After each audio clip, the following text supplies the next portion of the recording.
يا عاشق المصطفى أبشر بنيل المنى. Assalamualaikum warahmatullahi wabarakatuh. Alhamdulillah wassalatu wassalamu ala rasulillah wa ala alihi wa sahbihi wa man tabi'ahu wa mawala. Subhanaka la ilma lana illa ma 'allamtana innaka antal alimul hakim. Rabbi shrah li sadri wa yassir li amri wahlul 'uqdatam min lisani yafqahu qawli. Yang saya hormati para asatidz, tokoh masyarakat, alim ulama, sahibul bait, sahibul hajat, mudah-mudahan panjang umur, sehat badan, anaknya soleh solehah, jauhkan dari malapetaka, bencana dan musibah. Ibu-ibu semuanya tak dapat saya sebut satu persatu, insyaallah semuanya dimuliakan Allah Subhanahu wa taala. Sifat penghuni surga itu la khaufun 'alaihim wa la hum yahzanun. Dua. Yang pertama, la khaufun, tak ada rasa takut. Ibu, ada rasa takut? Ikhtilaf. Sebagian mengatakan ada, ada yang mengatakan ada. Waktu Abu Bakar dengan Nabi SAW berdua di Jabal Sur, waktu turun wahyu Jabal Nur, waktu hijrah Jabal Sur. Beda titik aja tuh, satu Nur, satu Sur. Waktu di Jabal Sur itu Abu Bakar ketakutan. Kata Abu Bakar, kalaulah orang kafir musyrik itu melihat ke bawah, la abasarana, pasti mereka melihat kita, karena pintu gua itu di bawah. Orang kafir musyrik itu di atas gini mencari. Seandainya mereka melihat ke bawah, ya Muhammad sallallahu alaihi wasallam, ya Rasulullah, ya Nabi Allah, la abasarana, pasti mereka melihat kita. Sepakat semua ahli sejarah bahwa waktu itu Abu Bakar Siddiq ketakutan. Sudah berapa lamakah Abu Bakar belajar Islam waktu itu? 13 tahun. Hijrah itu kan setelah 13 tahun turun wahyu. Artinya apa? Kalau ibu hari ini merasa takut, itu udah tahu dah. Abu Bakar Siddiq yang 13 tahun belajar dengan Nabi saja ketakutan, apalagi kita kan? Itu namanya pembenaran. Jadi kalau ibu merasa takut, itu cemas, itu ngeri, itu galau, itu normal dan wajar. Abu Bakar Siddiq 13 tahun belajar Islam langsung dengan Nabi pun ada rasa takut. Tapi apa kata Nabi? Ma dhannuka bisnaini fallahu thalithuhuma. Kalau kau sangka kita di gua ini berdua, maka sesungguhnya ada yang ketiga. Siapa yang ketiga? Allah. Apa pelajaran dari cerita ini? Bahwa orang selama masih dibelah kulitnya, ada darah dan urat, berarti ada takutnya. Kecuali begitu dibuset keluar kabel. Saya tahu ibu-ibu ini ada rasa takut semua. Takut bapak itu dilarikan pelakor. Emang ketawa, tapi dalam hati jangan ya Allah, jangan ya Allah. Jadi ada rasa takut itu normal. Kenapa Ustadz judul siang ini Ustadz Robah? Enggak, saya tak ada Robah judul. Karena sekarang ini semua orang rasa takut. Sejak Covid ini takut. Takut di PHK, takut dirumahkan. Saya dulu ada sekian pegawai karyawan dirumahkan, menangis. Saya bilang, apa salahnya dirumahkan? Dirumahkan kan enak, nggak kerja. Dirumahkan itu artinya di PHK, Pak Ustaz. Itu artinya dirumahkan, dipotong. Ustadz Somad, pajak hotel 4 miliar di kota ini, kata pegawai ke saya. 4 miliar sebulan, Pak? Iya, Pak Ustaz. Sekarang tahu Ustaz berapa? 125 juta dari 4 miliar. Berapa pegawai yang di PHK? Menangis itu karyawan mall. Karena tak ada orang belanja. Oleh sebab itu ketakutan yang luar biasa. Maka kalau sudah ibu takut, ketakutan ibu ceritakan ke bapak itu, silap-silap tali jemuran itu naik ke atas. Nah, saya mau ibu-ibu ini ketika Abu Bakar takut, ada orang yang membangkitkan semangat dia untuk berani. Ma zannuka bisnaini, kalau kau sangka kita di sini berdua, maka ada yang ketiga, Allah. Dia menjadi kuat. Nanti ketika bapak tuh, aku takut ini, aku mau kena PHK, cuma anak kita, cuma anak ini, langsung ibu bilang, ma zannuka bisnaini, jangan kau sangka kita berdua. Banyak lagi orang susah macam kita juga. Jadi kuatkan dia. Sebab itu maka Nabi Shallallahu Alaihi Wasallam itu mengatakan bahwa wa minal isnaini abadu. Kalau kamu berdua, setan lari. Kalau kamu berdua, setan lari. Kenapa? Karena ada di situ watawasau bil haq, menguatkan kebenaran. Ada Allah, jangan kau takut. Yakin dengan gaji putus. Yakin dengan harta warisan, habis sudah. Yakin dengan uang tunjangan, cuman ada uang tunjangan, gaji aja hilang. Maka keyakinan tentang dia. Itu makanya habis subuh itu kita kalau mau selamat sampai petang disuruh baca ayat kursi. Apa sebetulnya isi ayat kursi? Keyakinan bahwa ada Allah. Orang kalau sudah susah, galau, itu Allah itu hilang-hilang timbul. Kadang-kadang ada, kadang-kadang tidak. Ustaz kok tahu? Saya pernah merasakannya. Pulang dari Maroko, ijazah kiri LC, kanan MA, LCMA, lulusan luar negeri. Ikut tes dosen, ujian fit and proper test, seleksi bahasa Arab lulus, seleksi bahasa Inggris lulus, tes potensi akademik lulus deh semua. Tinggal audiensi berdua, pesertanya tinggal 2. Pas pengumuman, dia lulus, saya tak lulus. Error, gelap dunia. Lembut rasa aspal itu dipijat. Bukan kita bodoh. Kalau kita bodoh tak lulus wajar. Kita lulusan luar negeri, bukan kaleng-kaleng. Bisa pula tak lulus.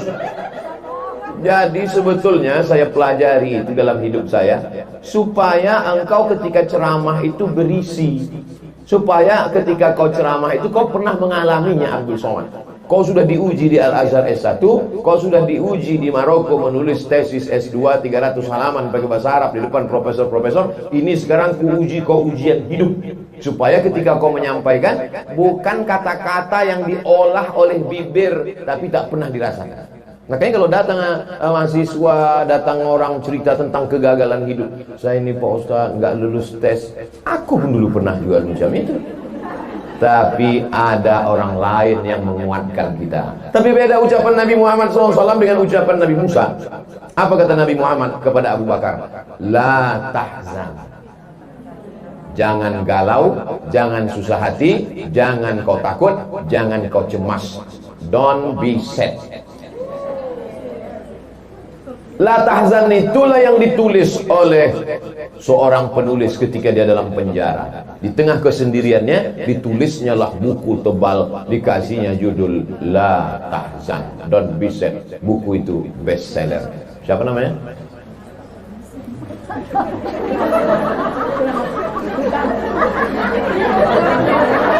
La Tahzan. Hah? Ayat Al-Qur'an. Saya kadang-kadang nanya itu ngetes. Kalau ini memang tak ingat. Sebetulnya Allah mau ngasih tahu saya, ketika engkau cemas Abdul Somad waktu ceramah kau lupa, ada orang lain yang mengingatkan. Diingatkannya ayat Al-Qur'an. Dia mengingatkan nggak kuat kali, karena kalau kuat terekam di situ nampak kali bodoh Ustaz itu. Masa nama ayat Al-Qur'an pun kau tak ingat. Tadi bukan main sombongnya, bukan kaleng-kaleng.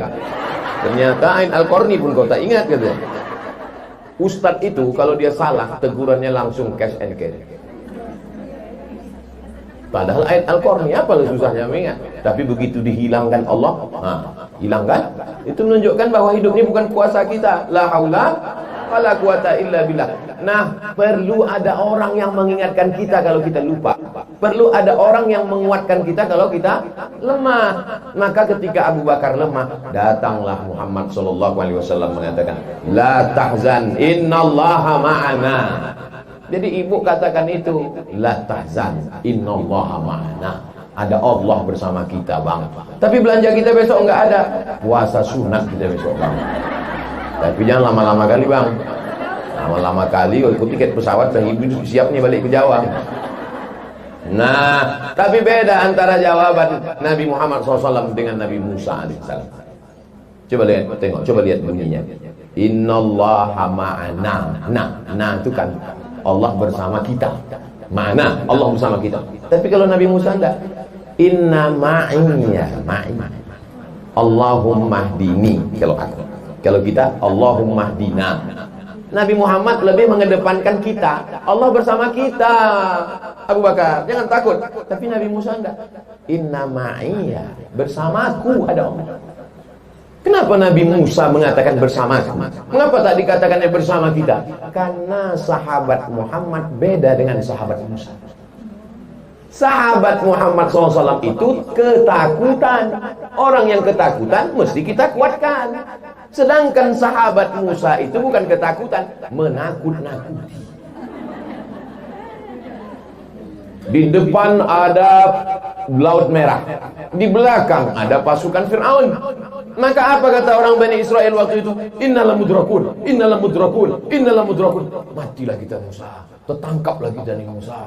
Mutu udah siap-siap Fir'aun dengan tentaranya di belakang. Di depan pula Laut Merah. Mau lari kemana kita nih Musa? Apa kata nih Musa? Kalla, tidak, inna ma'iyya, bersama. Nah, jadi bapak itu pun ibu perhatikan juga, dia takut atau menakut-nakuti. Kalau bapak itu ketakutan, maka ibu berkata, kalla, tidak my honey. Innallaha ma'ana. Allah bersama kita. God bless us. Tuhan Allah Ta'ala bersama kita, menyayangi kita. Jangan takut, Bang. Tapi kalau dia menakut-nakuti, ini COVID, awas kau nanti, kata dia. Awas kau. Ibu bilang, kalla, inna ma'iyya rabbi. Bersamaku ada Allah, bersama kau ada setan. Tidak, saya yakin bapak itu tak ada yang semacam sahabat Nabi Musa. Semua bapak-bapak di Batam ini baik-baik semua. Ustaz Somad ngomong gitu kan untuk menyenangkan hati kami. Tidak.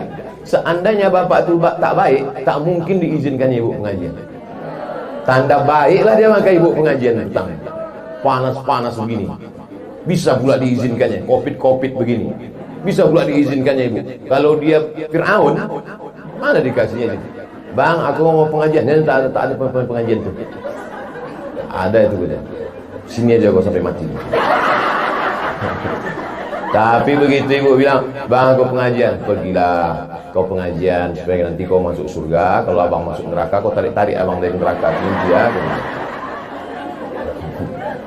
Nah, oleh sebab itu ibu yang dimuliakan Allah Subhanahu wa Ta'ala, maka disebutkan dalam Al-Quran, huwallazi anzala sakinata fi qulubil mu'minin. Allah yang menurunkan ketenangan ke dalam hati orang yang beriman. Letak ketenangan itu macam cawan kosong. Ini letaknya. Hati macam cawan kosong. Lalu ketenangan itu airnya. Ditumpahkanlah air ke dalam. Jadi hati kita itu dibuka, hati kita itu untuk menerima ketenangan dari Allah Subhanahu wa Ta'ala. Kalau sudah engkau membuka hatimu, lalu turun ketenangan itu, maka kalau sudah kau tenang, apapun yang terjadi di dunia ini kau tak takut. Tak bisa ketenangan itu dibangkitkan oleh motivator. Sekarang kan itu yang banyak. Diundang motivator dari Jakarta ke hotel, mematikan lampu, hidup sound system. Semangat, semangat, semangat. Keluar dari hotel, loyong. Tak bisa. Karena ini faktornya bukan ekstern, tapi intern di dalam. Saya terus terang tak ada rasa takut. Jadi saya waktu naik helikopter di Jambi itu tak bisa kita ceramah naik mobil karena jarak jauh, hutan jalan. Jadi waktu itu dijemputlah naik pesawat baling-baling. Pesawat baling-baling ini di dalam panas karena kipasnya di luar. Baling-baling. Jadi begitu kami naik dari Jambi, Naik dari Jambi, masuk ke pesawat itu saya tidur. Begitu duduk, tertidur sampai ke tempat. Jadi abang kakak kelas saya, alumni Azhar yang di samping ini, sampai di tempat itu, aku mat kata dia. Bukan main takut ku naik pesawat kecil itu tadi. Nampak aku baling-baling, pilotnya bergoyang. Kau ku tengok tertidur kata. Enggak ada takut kau. Tidak abang. Jadi takut itu yang mengusir, letak takut itu di dalam hati juga. Maka kalau dipenuhkan Allah, rasa tenang di dalam hati itu, maka takut itu pun hilang. Siapa yang mendatangkan rasa tenang itu? Allah. Apa janji Allah? Wa amanahum min khauf. Amanah, aman. Hum, mereka. Min khauf, dari rasa takut. Ditenangkan Allah hati mereka, dibuat Allah merasa aman, maka hilang takut. Orang sekarang takut bukan main. Anak sekolah takut tak lulus. Udah jelas ujian online pasti lulus. Takut tak lulus. Udah kuliah takut tak kerja. Udah kerja takut tak nikah. Udah nikah takut tak punya anak. Udah punya anak takut anak nanti sakit cacat. Takut. Jadi kalau takut terus hidup ini, itulah asam lambung naik, gula darah naik, diabetes naik, semua naik. Satu cuma yang turun, asam urat turun ke kaki. Oleh sebab itu maka tidak ada jalan lain untuk sampai kepada amanahum min khauf itu, balik ke pangkal surat li'ila fi Quraisy. Bagaimana caranya? Falyabudu rabb hadzal bait. Falyabudu, banyak-banyak beribadah. Jadi kalau ditanya orang, kok kenapa makin Covid makin banyak pengajian? Kenapa kok makin Covid banyak pengajian? Karena dengan pengajian itulah salah satu wasilah cara turunnya ke ketenangan.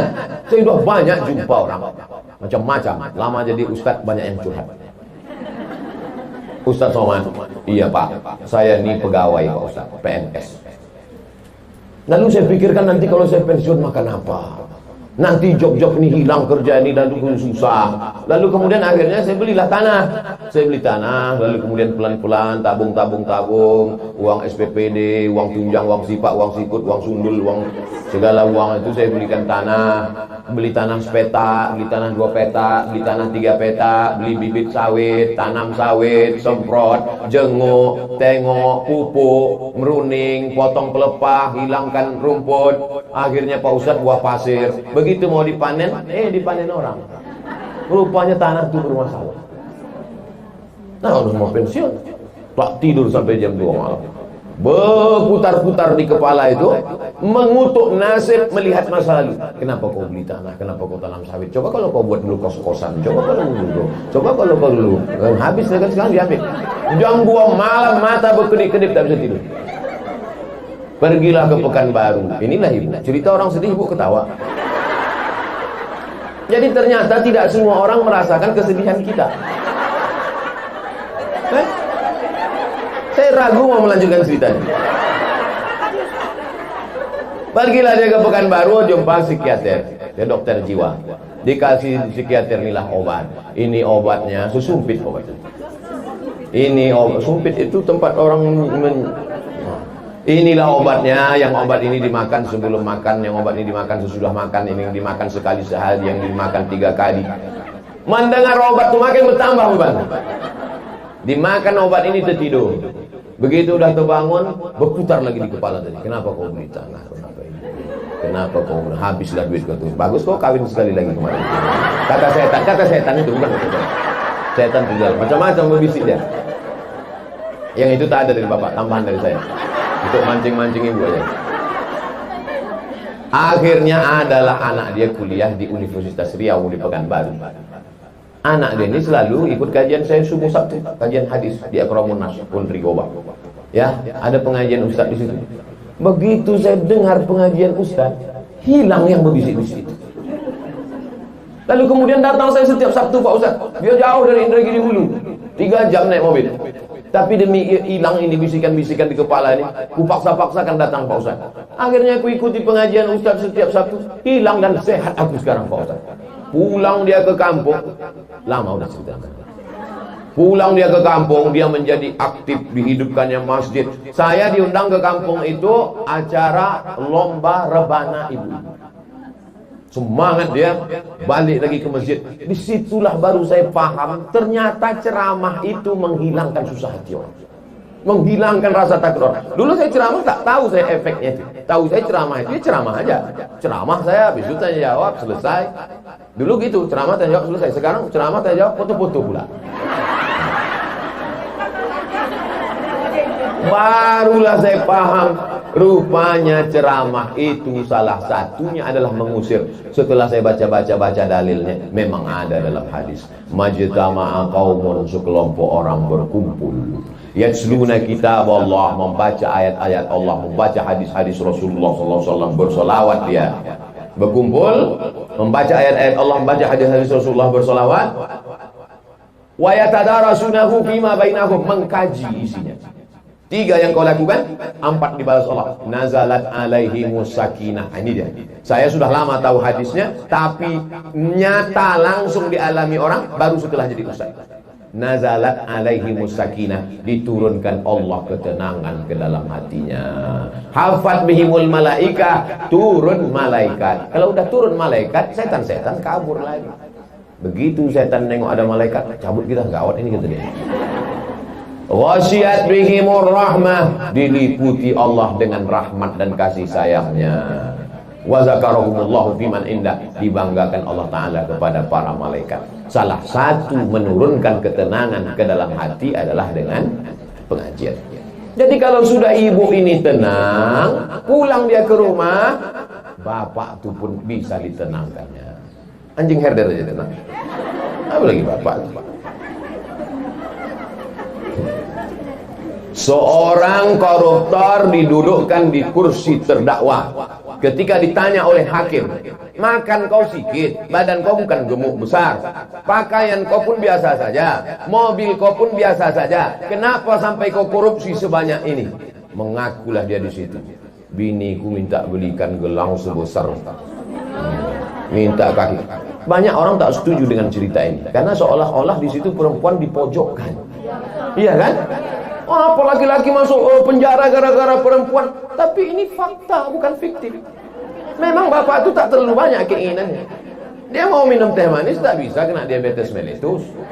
Mau makan rendang kambing tak bisa, kolesterol karena sudah kena banyaklah penyakit-penyakit. Jadi kenapa dia tetap korupsi? Karena keinginan. Tapi kalau udah ibu itu mengaji, macam ibu-ibu inilah, mana banyak kali keinginannya kan? Ibu ini tak ada. Ibu-ibu ini sudah selesai dengan urusan dunianya. Tak mau dia cincin besar, tak mau dia rantai. Untuk apa ibu lah rantai? Bukan bisa ditengok orang. Jilbabnya panjang.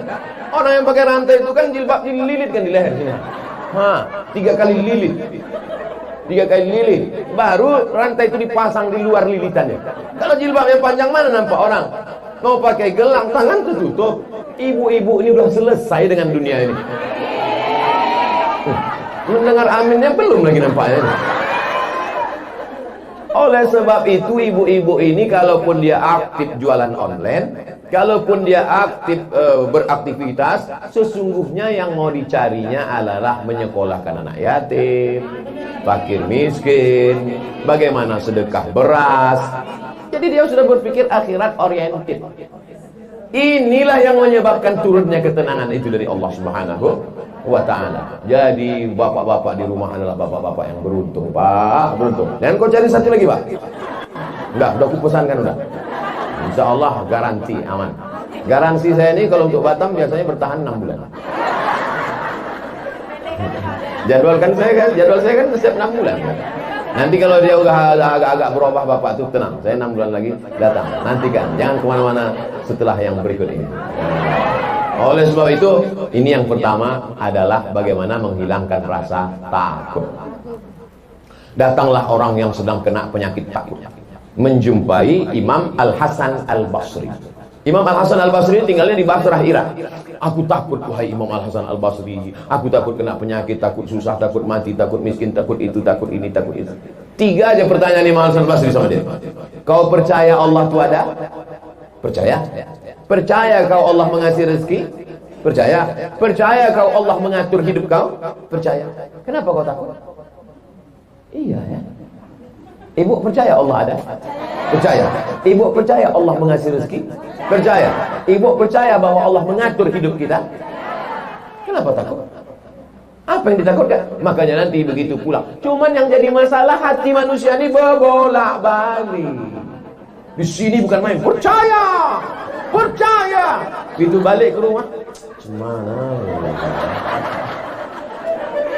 Makanya kita diajarkan Nabi doa, ya muqallibal qulub, wahai engkau yang membolak-balikkan hati, sabit qalbi. Kalau aku sabit qalbi. Tapi kalau kami ramai banyak, sabit qulubana, kokohkan hati kan. Pak Ustaz, saya ini tak pernah belajar bahasa Arab, Pak Ustaz, jadi tak tahu saya qalbi dengan qulubana. Pakai bahasa kita aja.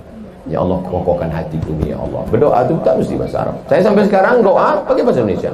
Yang Arab, ya Allah, kami mau ke Batam, jangan sampai nanti kami kena Covid, jangan sampai kan.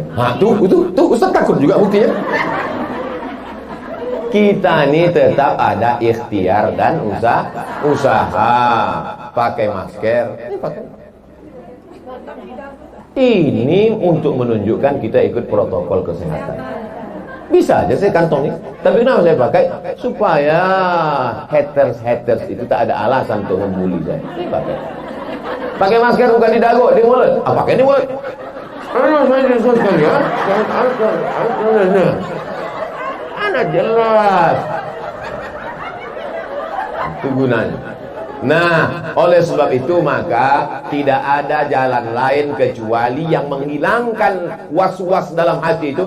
Asyaitanu ya'idukumul faqra. Setan selalu membisikkan dalam hatimu al-faqra. Orangnya fakir, sifatnya faqra. Fakir orangnya, sifatnya faqra. Artinya kurang belanja. Rumah kurang besar, karpet kurang tebal, gelang kurang besar, kurang. Itu kerja setan. Setan tak usah disalahkan, memang kerja dia itu udah. Itu memang standar operasional setan. Asyaitanu ya'idukumul faqra. Setan selalu membisikkan kurang. Setelah kurang baru masuk pada step berikutnya. Wa ya'murukum bil fahsya. Setelah dibisikkannya kurang, barulah disuruhnya buat dosa. Rumah kau kurang besar. Memang rumah kau besar tapi kurang cantik. Memang dindingnya bagus tapi wallpapernya kurang bagus, mesti diganti yang baru. Pagarnya kurang kokoh. Masa tetangga pagarnya udah 5 meter, kau masih 1,5 meter. Mobil kau kurang bagus. Karena selalu dibisikkan setan kurang. Wa ya'murukum bil fahsya. Barulah disuruhnya berbuat dosa. Kalau begitu cepatlah, biar cepat kaya kau korupsi. Kalau laki kau tak bisa korupsi, bagus kau piara tuyul 3 kontainer. Itu setan. Tapi saya yakin setan tak pernah mendekati ibu-ibu yang perempuan. Cemana dia mau dekat? Begitu setan sudah dekat, langsung ibu. Fabi ayyi ala'i rabbikuma tukadziban. Kepanasan setan. Pergi dia. Ibu-ibu ini tak bisa kita dekat. Gitu dah mau dekat-dekat dia. Sallallahu ala Muhammad. Enggak dia saja. Maka setan-setan yang mendekati ibu ini kurus-kurus semua setan. Setan tuh makin kurus, ibu makin gemuk. Oleh sebab itu maka setan itu selalu mengikuti orang yang beriman. Adapun yang tak beriman tak perlu diikuti setan lagi. Ada satu setan yang setan latah lah. Diikutinya pula yang jahat ini. Kata setan yang ini, kenapa kau ikuti dia? Dia sudah macam kita, udah. Yang kita goda ini yang baik-baiknya aja. Nah, jangan heran ibu nanti kalau ada mana tahu ada tetangga kawan. Itu Pak Ustaz tak pernah pengajian, kenapa hidupnya lancar? Dia memang tak didekati setan. Oh, dia udah jadi setan. Nanti didekati setan lagi. Nah, tapi yang paling mengerikan adalah kita yang merasa sudah bebas setan. Bebas Covid aja belum tentu. Kalau Covid ini di rapid test, ibu jangan takut saya ceramah. Saya sudah lulus rapid test dan diambil darah bebas. Bahwa Ustaz Somad tidak ada bebas Covid. Baik Covid-19, 20 maupun 21. Nah, kadang mana tahu ada jamaah ini yang takut, cemas, takut dia. Saya tahu saya ada yang takut. Ini jangan Ustaz ini dari Pekanbaru bawa Covid ini. Pekanbaru ini kan zona merah sekarang katanya. Dah, kita bukan keluar kota ini sembarangan. Begitu tadi sampai di airport, langsung padahal udah pakai masker, dikasihnya lagi pengawan di depan. Wow, apa namanya itu? Nah, saya sangka dipakai untuk naik motor besok. Untuk macam motor chip itu, rupanya dipasang di sini. Ah, dipasang ke dalam, pasang segitu masuk. Ada juga manfaatnya, tak terlalu jelas pramugari itu nampak. Itu. Sampai mana cerita kita tadi? Bahwa Allah Subhanahu wa Ta'ala akan menurunkan ketenangan kalau kita banyak beribadah. Oleh sebab itu, yang biasanya ibu ibadahnya biasa-biasa saja, maka sejak Covid ini tingkatkan ibadahnya lebih kuat lagi. Bangun malam mandi bersih, terapi mandi subuh. Jadi ternyata terapi mandi subuh itu dengan air dingin. Orang barat itu kulitnya berkurut-kurut, hitam-hitam gara-gara mandi pakai air panas. Kenapa mereka mandi pakai air panas? Karena cuacanya di bawah 0 derajat Celcius dingin. Kalau mandi dia pakai air dingin, beku dia di kamar mandi itu. Maka setiap kamar mandi mereka, kami di Maroko di kamar mandi itu ada pemanas. Asal dipetik air dingin. Begitu habis gas, mandilah macam mandi dalam kulkas, freezer. Tapi di tempat kita, negeri yang Masya Allah, bisa pula 33, 34, 30, 32, 33 stabil sepanjang tahun. Makanya orang-orang barat, orang Eropa, orang Amerika, orang Arab kalau sudah sampai kemari, jannatin tajri min tahtihal anhar. Enak betul negeri kalian ini katanya. Di barat itu tak ada orang gila bisa di jalan. Karena orang gila kalau panas kepanasan, dingin kedinginan, mati. Tempat kita orang gila sehat. Orang waras pula kena Covid. Kenapa orang waras itu bisa kena Covid? Karena orang waras itu terlalu banyak memikirkan, pikir, kurang, perlu, cemas, takut. Kalau sudah takutnya kuat, imannya turun, imunnya pun drop. Kalau sudah imun drop, naik Covid. Simple, logis. Tapi kalau imannya kuat, imunnya kuat, pagi pengajian, siang pengajian, malam pengajian, mau tidur malam setel pengajian, pengajian Buya Yahya, pengajian Agim, pengajian Ustadz Arifin almarhum Arifin Ilham Zikir, pengajian Ki Haji Zain MZ yang lama-lama tapi tetap up to date sampai hari ini, pengajian lagi dari Ustadz Adi Hidayat. Kami Pak Ustadz pengajian itu semua kami ikuti. Agim kami ikuti, Ustadz Adi Hidayat kami ikuti, Gus Bahak kami ikuti, kata dia. Saya menunggu kapan lah disebutnya nama saya. Nah, oleh sebab itu maka ibadah banyak. Tapi kalau bisa tidur jangan terlalu lama karena payah bangun subuh. Nabi itu kenapa begitu mudahnya dia bangun sepertiga malam? Jadi kalau kita hitung Isya itu jam 8, Isya jam 8, 9, 10, 11, 12, 1, 2, 3, 4, 5 9 dibagi 3 9, 10, 11, 12 jadi sepertiga malam itu 1, 2 1, 2, 3 afdolnya di situ, afdol. Tapi jangan gara-gara mau mengejar afdol lalu tak bangun malam sama sekali. Jadi kenapa Nabi itu mudah bangun jam 2? Karena dia tidurnya habis Isya. Habis Isya dia tidur 9, 10, 11, 12, 1, 2 dia bangun.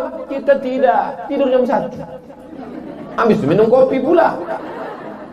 Subuh pun jam 6.30. Oleh sebab itu kalau tak bisa, entah karena mengajar anak PR atau karena tugas kerja atau karena satu dan lain hal, tidurlah jangan lewat dari jam 11, 12, 1, 2, 3. Selambat-lambatnya jam 4 bangun. Batam saya kira jam 5 subuh kan? Jam 5. Jadi kalau jam 4 bangun mandi, itu masih sempat pertama sholat sunat wudhu, sholat sunat taubat, sholat sunat hajat, sholat sunat tahajud 8 rakaat, sholat sunat witir. Habis itu duduk baca Yasin. Cobalah praktekkan nanti. Sholat sunat taubat, sholat sunat wudhu, sholat sunat taubat, sholat sunat hajat, sholat sunat tahajud, sholat sunat witir, baca Yasin, istighfar 100, sholawat 100, la ilaha illallah 100, pas azan sunat. Itu pas itu. Kalau tak percaya, buat nanti. Kalau meleset yang saya katakan ini, berarti dua kemungkinan. Berarti ibu terlalu pelan. Oh, bohong itu Ustaz Somad. Buktinya tadi malam aku sudah bangun jam 4, ku praktekkan sholat sunat wudu, sholat sunat taubat, sholat sunat hajat, sholat sunat tahajud, sholat sunat witir, baca yasin, habis itu 100 istighfar, 100 selawat, 100 la ilaha illallah. Buktinya meleset tak cukup. Ibu rakaat pertamanya tadi ayatnya apa? Al-Kahfi, bos. Katul lah. Ayatnya yang sedang-sedang aja. Ayatnya alif lam mim dzalikal kitabu la raiba fihi hudal lil muttaqin. Sampai 5 ayat, 6 ayat. Wa ulaika humul muflihun. Rakaat kedua qul huwallah. Salat sunat yang kedua ayatnya Allahu la ilaha illa huwal hayyul qayyum la ta'khudhuhu sinatun wa la naum. Rakaat kedua qul huwallah atau qul a'udzu falaq atau qul a'udzu nas. Kenapa dibuat begitu Pak Ustaz? Karena kata Imam Nawawi lebih afdal menghatamkan satu surat pendek daripada mengambil ayat tak selesai dari tengah. Maka kalau kita buat begitu dapat dua-duanya. Di rakaat pertama kita ambil satu surat tak selesai karena diambil dari tengah ayat kursi, tapi di rakaat kedua kita khatamkan satu surat. Apakah suratnya Wadduha atau Alam Nasrah atau Izaja atau Syamsi wa Duhaha atau Wasama'i wa Tariq, terserah. Oh, saya hafal Ar-Rahman Pak Ustaz. Bagus. Ar-Rahman 5 ayat, 5 ayat, 5 ayat. Hafalan sesuai ibu masing-masing. Selesai baca surat Yasin itu, ya Allah, aku memohon dengan kemuliaan surat Yasin ini, namanya tawassul dengan surat Yasin. Karena kata Imam Ibnu Katsir dalam tafsir Al-Quranil Azim, la tuqra'u fi amrin asirin, kalau dibacakan pada perkara sulit illa yassarahullah, dimudahkan Allah. Maka setelah itu baca, ya Allah dengan kemuliaan surat Yasin ini ya Allah, maka titik-titik sesuai dengan hajat ibu saya. Dengan kemuliaan surat Yasin ini ya Allah, mudahkanlah cucuku lahir ya Allah. Dengan kemuliaan surat Yasin ini ya Allah, janganlah sampai suamiku ini kena pecat ini. Jangan segala macam dimohonkan kepada Allah SWT. Pakai bahasa Indonesia, tidak usah pakai bahasa. Nah, oleh sebab itu maka saya katakan di Yasin tadi, la tuqra'u, saya tiap malam baca Yasin. Tiap malam. La tuqra'u fi amrin asirin illa yasarullah. Man qara'a Yasin fi lailatin, siapa yang baca surat Yasin pada suatu malam, asbaha maghfuran lah, waktu subuhnya dia sudah diampunkan Allah. Kalau masih ada waktu juga setelah salat sunat tadi, ada waktu juga, wabil asharihum yastaghfirun, lebih banyak afdal banyak beristighfar. Allah berjanji, wa ma kana Allahu yu'adzibahum wa anta fihim wa ma kana Allahu mu'adzibahum wa hum yastaghfirun. Allah tak akan menurunkan azab selama dia mau beristighfar. Istighfar itu namanya, bunyinya astaghfirullah. Jangan nanti pulang istighfar. Astaghfirullahaladzim alladzi la ilaha illa huwal hayyul qayyum wa atubu ilaih. Astaghfirullahaladzim alladzi la ilaha illa huwal hayyul qayyum wa atubu ilaih. 1 2 3 4 5 6 7 8 9 10 11 12 13 14 15 16 17 18 19 20. Sekali genggam 20, 40. Kalau tak cukup 100, 40 istighfar, 40 salawat, 40 la ilaha illallah, la ilaha illallah, la ilaha illallah, la ilaha illallah. Bagi yang tak punya tasbih. Ibu tak punya tasbih, banyak dulu Pak Ustaz, beli umrah 100 saya beli. Terus habis semua untuk orang. Untuk oleh-oleh. Tak apa-apa, pakai tangan aja. Ya. 20, 20, 20, 20, 20, pas 100. Cuman kadang kalau tangan ini udah yang keberapa udah nih ya. Bagus juga yang punya tasbih yang diletakkan panjang. Cuman kadang kalau itu orang terlalu terpancing untuk cepat-cepat. Macam makan goreng kena panas.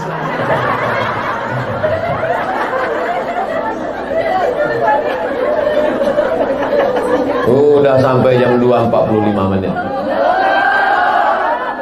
Padahal yang mau dibahas ini tadi 2. Pertama, la khaufun alaihim, jangan takut. Yang kedua, wala hum yahzanun, jangan sedih. Apa beda takut sama sedih? Takut itu terhadap sesuatu yang terjadi di masa akan datang. Itu takut. Takut kena pecat, takut tak lulus, takut tak dapat rumah, takut tak dapat pensiun, takut tak dapat warisan, takut itu terjadi di masa akan datang. Belum terjadi dia. Kalau sedih, sedih terhadap masa lalu. Sedih tak jadi nikah dengan mantan SMP dulu, rupanya sekarang dia udah jadi direktur. Sedih terhadap masa lalu. Sedih itu terhadap sesuatu yang sudah terjadi di masa lalu. Kira-kira kalau kita menangis darah, balik lagi yang lalu. Lalu kenapa disedihkan? Untuk apa disedihkan? Maka jangan terlalu banyak menengok kaca spion sampai lupa menengok kaca depan. Mana yang lebih besar, kaca depan atau kaca spion? Kalau perlu patahkan kaca spion. Tapi jangan, kita kan mau mundur juga. Oleh sebab itu maka sekali-sekali aja tengok. Ibu kalau naik motor lebih banyak nengok ke depan atau nengok kaca spion? Kalau terlalu banyak nengok kaca spion, nabrak lampu merah, tangkap polisi lah. Oleh sebab itu tatap masa depan. Tulis nanti depan motor, tatap masa depan. Balikkan spion ke depan. Kalau orang terlalu banyak melihat masa lalu, pintu menuju masa lalu itu nama pintunya 2 huruf, lau. Fa inna lau miftahu. Sesungguhnya lau itu adalah kunci setan. Lau itu bahasa Arabnya, bahasa kitanya kalau. Kalaulah dulu aku ikut kuliah tes, kalaulah dulu aku tak jadi sama bang nih, kalau sekali kalau akan disusul. Makanya begitu sekali kalau di sini terlintas, sekali kalau langsung tepuk jidat. Astagfirullah, jangan kuat-kuat kali. Astagfirullahaladzim. Jangan pernah ada kalau walaupun sekali. Yang boleh disesali itu adalah kenapa aku muda dulu tak baca Quran, kenapa aku dulu tak berjilbab sampai keriting, macam-macam udah dicoba. Ada keriting tripis, ada keriting halus, rambut merah kuning kelabu. Itu yang boleh disesali. Kenapa aku dulu tak belajar menghafal Quran, kenapa aku dulu tak jadi qori'ah. Sehingga penyesalan di masa lalu itu dibalaskan sakit hati sekarang dengan rajin membaca Quran. Itu positif dia. Tapi kalau masalah dunia ini, yang lalu biarlah berlalu, akan datang diulang lagi. Jangan, akan datang maka kita mesti lebih baik. Maka kata Nabi SAW, la ta'jas, jangan lemah menghadapi hidup, bangkitkan semangat. Jadi pengajian yang kira-kira membangkitkan semangat, ikuti. Saya kalau ngaji sama Buya Yahya, bangkit semangat saya, ikuti. Saya kalau mendengar motivasi dari Agib manajemen kolbu, bangkit semangat saya, ikuti. Tapi kalau hanya menghilangkan semangat, tinggal. Oleh sebab itu maka la khaufun 'alaihim wa la hum yahzanun. Innal ladzina qalu rabbuna Allah, orang yang berkata Rabbku Allah, tsumma istaqamu, istiqamah dia. Setelah dia ikut pengajian, apa nama komunitas ibu ini? Ini nama baru nampaknya ini. Setelah ibu semuanya didata, ada nama lengkap, alamat, nomor handphone, sehingga kalau dia tak datang 2-3 kali, tanya kemana, sehingga ada kontrol. Dan dia pun ketika ditanya itu, dia tidak pula, apa kau tanya? Itu kan privasi hubungan aku dengan Tuhan. Tidak. Karena ini amar ma'ruf nahi munkar. Jadi kalau ada pengurus pengajian nanya, sesungguhnya dia sayang sama kita. Daripada kita dia bawa setan, kan bagus juga ke pengajian. Nah, jadi kita tanya, ya datang ya, datang. Istiqomah ikut pengajian ini, maka janji Allah, tatanazzalu alaihimul malaikah, turun malaikat. Kemana malaikat itu turun? Turun ke dalam hati kita, membisikkan, 2 bisikan dia. Apa kata malaikat itu? Allah takhafu, jangan kau takut. Wala tahzanu, jangan kau sedih. Wa abshiru, berbahagialah engkau. Jangan takut, jangan sedih, berbahagia. Bisakah uang membahagiakan orang? Banyak orang kaya bunuh diri. Bisakah popularitas terkenal cantik membahagiakan? 3 artis India bulan ini bunuh diri. Kurang ganteng lagi. Ustaz ngikuti juga, saya tak ngikuti, masuk sendiri dia ke HP saya. Kaya-kaya bunuh diri. Menunjukkan bahwa popularitas, kecantikan, kegantengan, bahwa duit tidak bisa, bahagia tak bisa dibeli. Ustaz dapat dari mana? Ada di gerobak truk tertulis. Bahagia. Kebahagiaan hanya didapatkan orang yang sudah lepas dari yang dua ini. Allah takhafu, jangan kau takut. Wala tahzanu, jangan kau sedih. Setelah takutnya hilang, sedihnya hilang. Wa abshiru, berbahagialah engkau. Orang paling banyak bunuh diri di dunia ini, orang pertama Amerika, yang kedua Eropa, ketiga Jepang. Tidak ada negara paling bersih di dunia selain Jepang. Tak ada yang paling kaya, paling hebat. Untuk Asia ini Jepang paling hebat. Dulu ketika kita dijajah, di antara yang menjajah kita ada negara Asia. Siapa itu? Jepang. Tapi justru orang Jepang banyak bunuh diri. Orang Jepang tuh mudah dia stres, mudah. Asal susah hati sedikit, kebetulan di dindingnya banyak samurai. Asal susah hati cabut, arah kiri. Tapi orang kita tidak. Begitu dia susah hati, ditengoknya dinding, tertulis di dinding Allah. Tengok. Begitu dia susah hati, ditengoknya tertulis di dinding kaligrafi. Apa tulisannya? Fa bi ayyi ala'i rabbikuma tukadziban. Kalau bisa kaligrafi yang kita beli itu tahu kita baca. Itu pasti tahu karena ada terjemahnya di bawah. Saya bukan menyindir ibu. Untuk ngasih tahu, banyak juga kadang jamaah nih banyak kaligrafi. Apa bacanya itu? Dari ketawanya sudah tahu. Kali itu ada terjemahannya. Nikmat apa lagi yang kurang kau syukuri? Orang di tempat lain bernapas saja susah.